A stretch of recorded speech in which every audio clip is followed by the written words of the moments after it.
আর এই মুহূর্তে নজর রাখবো রিষড়ার দিকে, কারণ রিষড়ায় সাধারণতন্ত্র দিবসের অনুষ্ঠানে বিতর্ক তৈরি হয়েছে। একটি ছবি ঘিরে এই মুহূর্তে বিতর্ক। কি ছবি? না, নেতাজির ছবির নিচে তৃণমূল কাউন্সিলরের নাম, আর সেই ছবিতে মাল্যদান তৃণমূলের। রিষড়ায় সাধারণতন্ত্র দিবসের অনুষ্ঠানে এমনটাই দেখতে পাওয়া গিয়েছে। ছাপার ভুল হয়েছে বলে সাফাই তৃণমূল কংগ্রেসের।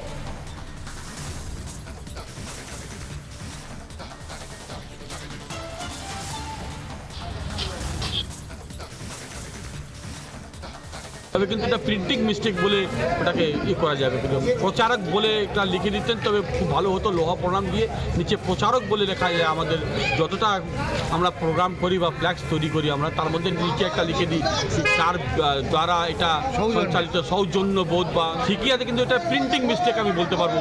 এটা প্রিন্টিং মিস্টেক হয়েছে, কিন্তু এটা কিন্তু কোনো মানে নিজের মন থেকে কিছু করে দিয়েছে বা আমি এই হয়ে গেছি সেটা কিন্তু নয়। এসব বিরোধী দলেরা অনেক কিছু বলবে, তার এটা কোনো গুরুত্ব নেই। এটা হচ্ছে যে উনি কি নিজেকে নেতাজি ভাবছেন? নেতাজির নিচে নেতাজি সুভাষচন্দ্র বসু না লিখে নিচে কাউন্সিলর নিজের নাম লিখছে। নিজেকে যা বোঝা যাচ্ছে সকলে বলছে তা উনি কি নেতাজি? নিজেকে কি নেতাজি প্রমাণ করতে চাইছেন এটা করে? আর কোনো বিষয় না, এটা নিজের দৃষ্টিভঙ্গিগত ব্যাপার। উনি নিজেকে, আমাদের মনে হয় উনি নিজেকে নেতাজি প্রমাণ করতে চাইছেন। বিচারপতি অভিজিৎ গঙ্গোপাধ্যায় এবং বিচারপতি সৌমেন সেনের মধ্যে যে সংঘাত, সেই সংঘাত এবার পৌঁছে গেল শীর্ষ আদালতে। তৈরি হয়েছে প্রধান বিচারপতির নেতৃত্বে 5 বিচারপতির বিশেষ বেঞ্চ। শনিবার অর্থাৎ আজ সকাল 10:30 থেকে সুপ্রিম কোর্টে রয়েছে শুনানি।